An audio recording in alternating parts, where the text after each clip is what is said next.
Today we're just going to run you through our top tips for fitting an auto freewheeling hub to a GU Patrol. So we've got our auto hub which we've put into the lock mode. We've got our bolts that we've removed so that we can fit the hub freely. We've got our thrust washer which goes on first and goes against the spindle. We've got our spacer washer which is what holds the CV out, and then we've got our circlip.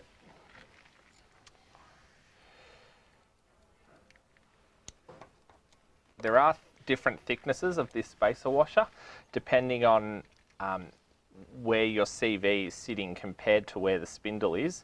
Depends on what thickness you need. You know, sometimes you've got to grab onto the end of the axle and pull it out a bit to get the circlip to go all the way in. The importance of having these assembled correctly is that that's what holds the CV against its internal thrust washer. That's got that whole assembly done now, and all we have to do is fit the auto hub. The difference between a auto and a manual spindle is that the auto spindle has these little cutouts here. If you don't have those cutouts, then you've got a manual freewheeling hub spindle, and you can't fit an auto hub to that spindle. You can go from an auto spindle to a manual hub, but you can't go from a manual spindle to an auto hub. Now we've got our hub in the lock position. This enables us to actually engage it onto the spline without it freewheeling. So we're just going to put a little bit of grease on the spline.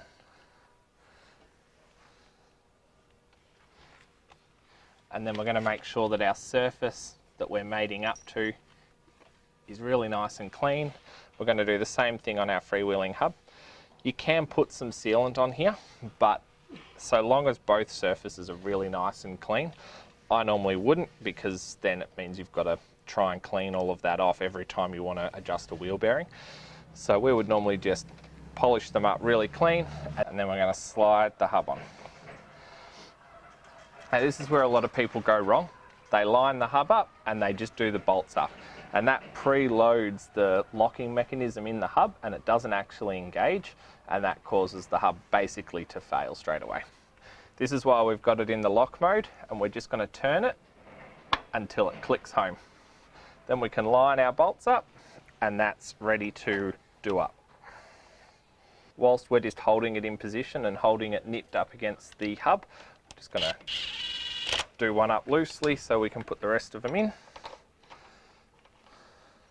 We're using an 8mm Allen key on our rattle gun here, and they can be quite fragile, so you don't want to get abusive rattling them up. I'd recommend always, if you're using this kind of setup, just to nip them up and then actually do them up with a ratchet where you can do it by hand and really feel what the bolt's doing.